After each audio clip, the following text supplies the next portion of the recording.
Dr. Vincent, a lot of people say carbon offset is actually licensed pollute. It's a very strong statement. What do you think? So this is a controversial statement, right? It's not entirely wrong, but I think we need to really understand what is carbon offsets are, what exactly is carbon credit. It's basically a financial mechanism that allows companies to compensate their emission. If you look at carbon neutrality, you are supposed to reduce.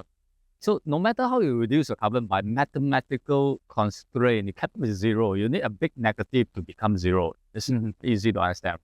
So to make yourself, your company carbon neutral or net zero, you need this carbon credit. And to make this carbon credit, you can buy.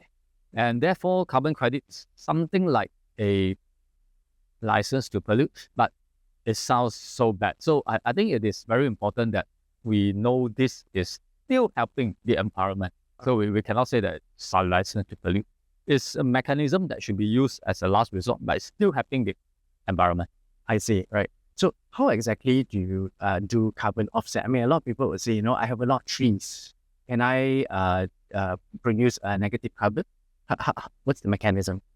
So this question is non-scripted. So Jenny, you can verify.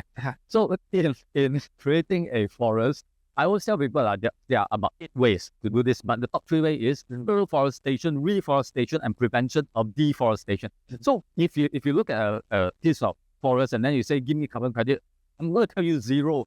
But let's say if you have a bad land and then you are trying to reforest it, reforest it or reforest it, that's fine. So before you cut down the trees and then you plant the trees, please look the whole thing, neutrality. So please look at holistically what was on that land, and then we calculate the neutrality. So there can be carbon credit if you do it correctly. So there are many ways. I only mentioned 3. All right. It can be if you do it correctly.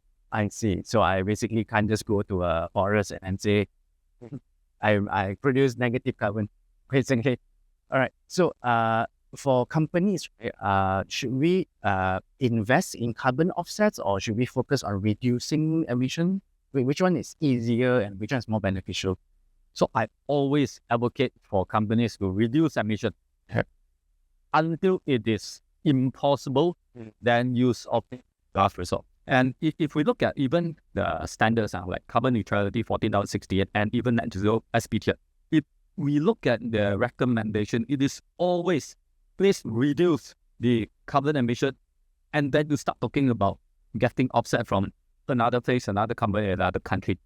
Even if you want to, let's say if you reach that state where you reduce it to the maximum and then you want to, but even if you want to, there are a long list of requirement and regulation when you have to comply to get carbon credit from another country. So the priority is always to reduce all emission first.